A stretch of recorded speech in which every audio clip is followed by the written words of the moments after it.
Hey, what's up everyone? It's Rich. Alright guys, welcome back. And this is my spoilers review.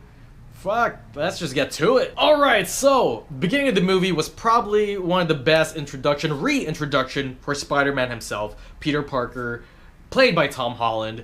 And I love the fact that it was very, I don't know how I should say it, but very modern, I guess. Maybe that's not even the right word, but I love the fact that he was like filming himself, going to freaking Berlin, and to to base the Avengers, or not the Avengers, but to be with the Avengers in the Civil War movie, and it was such a great thing. Again, like I said in my review, this is the quintessential Spider-Man movie, quintessential Peter Parker. Tom Holland is Peter Parker. They got that character to a T. Love the beginning, and I love how it just transitions to just boom, 8 years later. Here we are. Here we go. Let's freaking do this. No origin story, and that's the thing that's great about this movie is that they were there. The origin was there, and people know who Spider-Man is, and they did hint through subtle dialogue lines here and there that yes, Uncle Ben did die, and yes, that here's a big spoiler, or I guess you can say it's a big spoiler, but I'm not even sure if she's actually playing that character.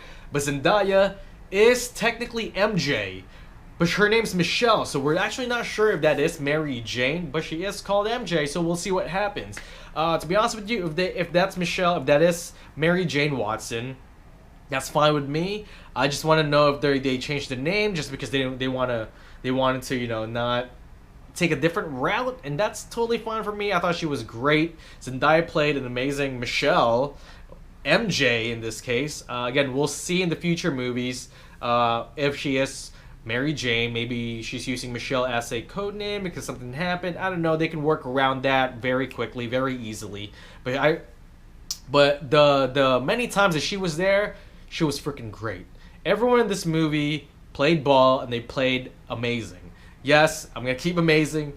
I might do an amazing counter here again. We'll see about that. But like I said, going back to freaking the movie. Also, Michael Keaton, the introduction to that movie. Again, I love the fact that it flashed back to the very first Avengers movie with the Chitauri and just the Battle of New York, the incident.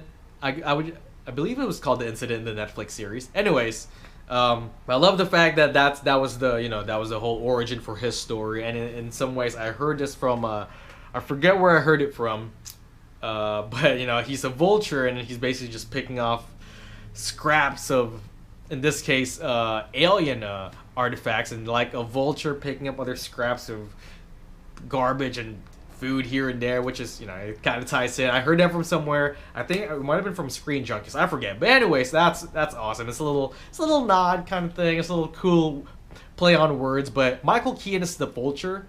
Freaking amazing. And here's the thing. Here's what I love about this. They didn't kill him off. I know there's movies out there that kills off the villains right away just because they're like, oh, they're one-note villains. And that's the problem with some of the Marvel movies, is that they don't really have great villains. You can argue Loki. Obviously, Loki's probably their better villains there. A friend of mine said you can argue Winter Soldier. Yes, he was a villain in Captain America, Winter Soldier, but then again, that's a whole different. That's a gray area. He's not a villain. But let's see what else. I'm trying to think of all the other movies out there. It's one of those things where they didn't really have great villains. But finally, they got another amazing one with Michael Keaton's Vulture, and again, I love the fact that he didn't die. There was no reason for him to die. You can tell more stories about this character, and he was so engaging, and it's freaking Michael Keaton, guys. And on top of that, just the intensity that he brought. There was that scene that I mentioned in my review where they were just in the car. It was just before the prom. They were or Michael Keaton's character just dropped off, Peter Parker and Liz, her daughter, and that's the thing too. When you find out that Liz's dad is freaking Vulture, I'm like, ooh, look, for all you smart people who put that together, you guys are freaking smart. But I didn't see that one coming from a mile away. So I'm not even that smart too. So for me, I was just like, what?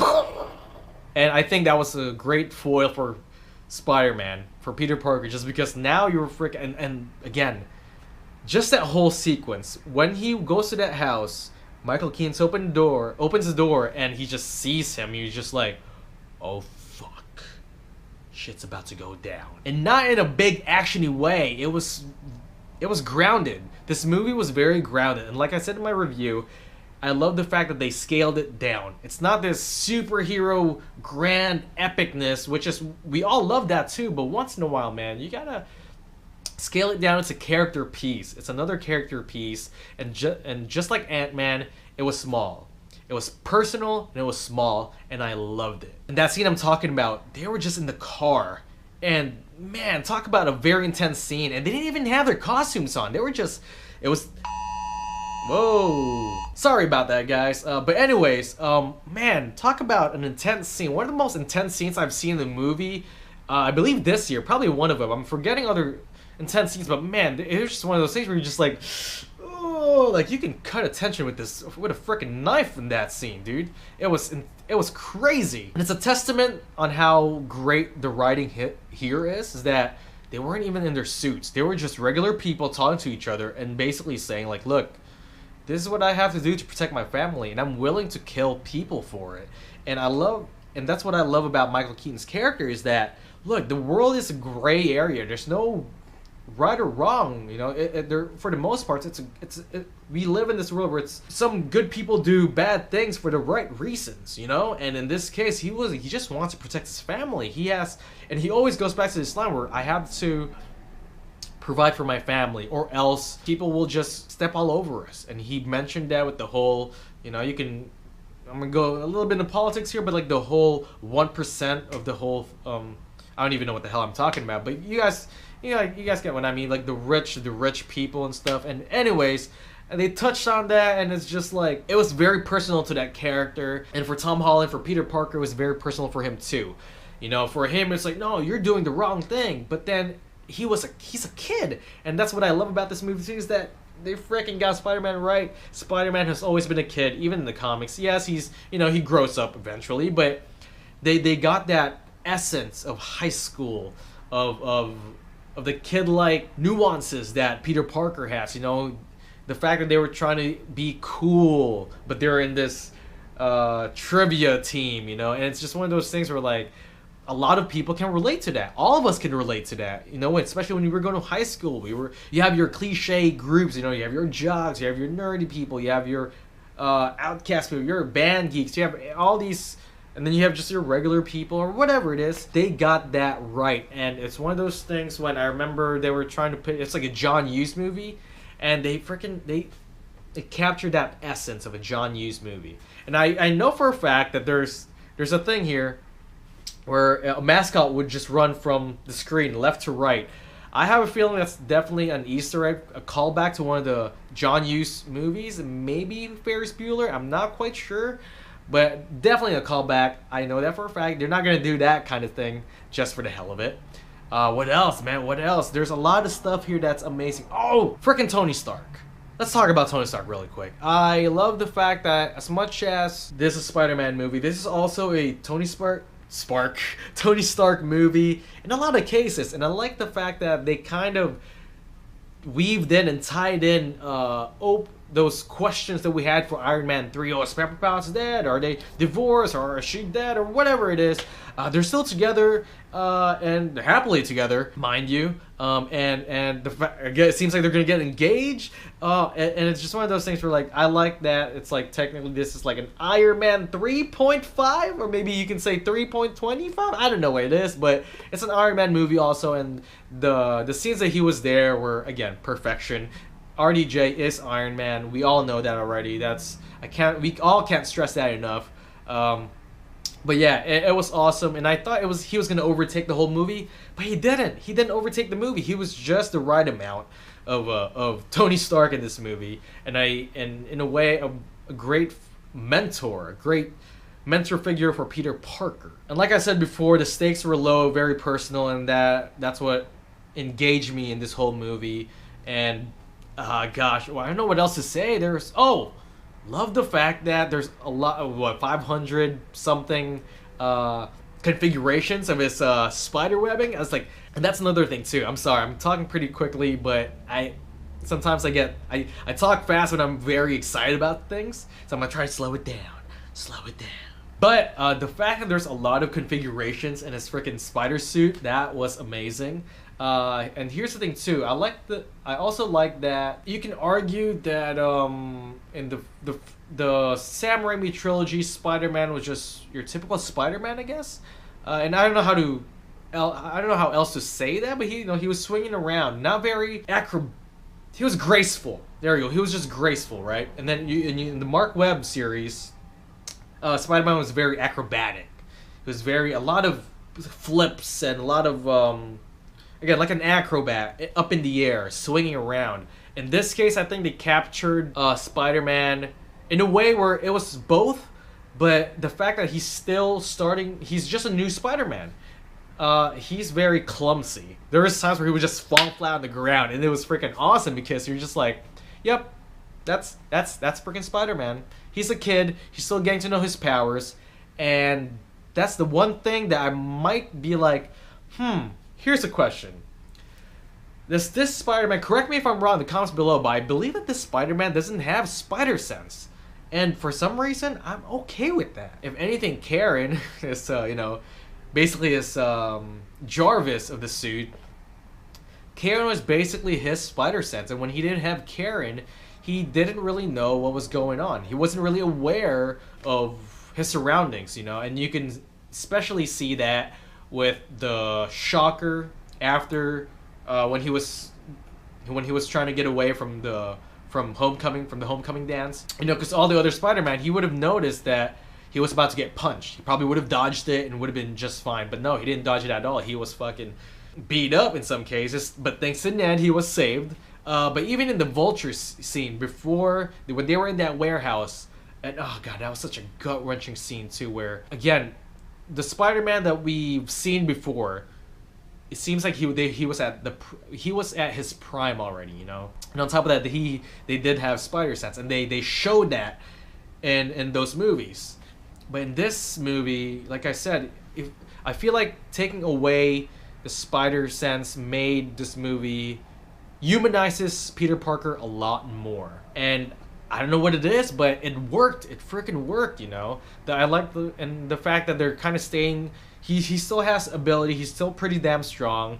But the fact that he doesn't have that SpiderSense takes away the super and superhero. But like what Tony Stark said, if he's nothing without the suit, then he's nothing at all. And again, there's something about him not having that SpiderSense that made me enjoy this movie a lot more. Again, there were stakes in this movie that not a lot of superhero movies has, or comic book movie has. And I think that was the right call for both Sony and Marvel to come up with that decision. What else? I mean, the score. I talked about the score in my review. Awesome score. I love the score. Again, John Watts directed the hell out of this movie. Oh, and on top of that, the trailer. I want to talk about the trailer really quick.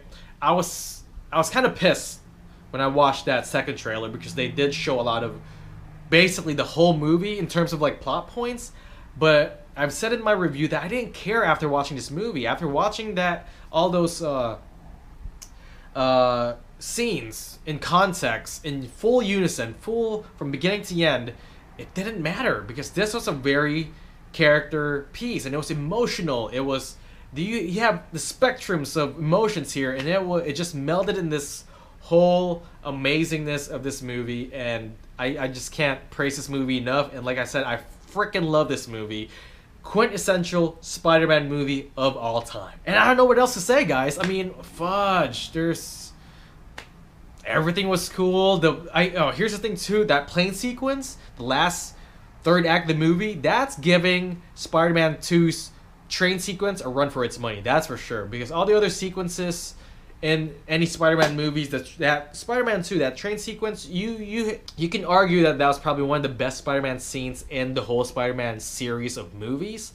But man, that plane sequence, whoo, frickin', It was smart too, because he couldn't just shoot them because they were going in high speed and a freaking high altitude, and you saw it too.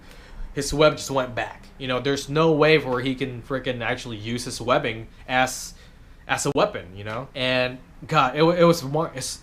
That's the one thing about this movie. It was very smart. It was a smart movie. And again, like I said in my review, I didn't really find anything wrong about this movie, to be honest with you. I was grinning from my left ear to my right ear the whole time. I was smiling. I was just like, This is awesome. This is awesome. So yeah, love this movie. I mean, like, I gave this a 10 for a reason, and I think this is one of the best movies this summer so far. And I think that's it, guys. I don't know what else to say. My gosh, I just freaking awesome. Spider-Man Homecoming. Go check it out. Freaking go right now. Go this weekend. I'm gonna watch it again. I'm gonna take my parents to go watch it.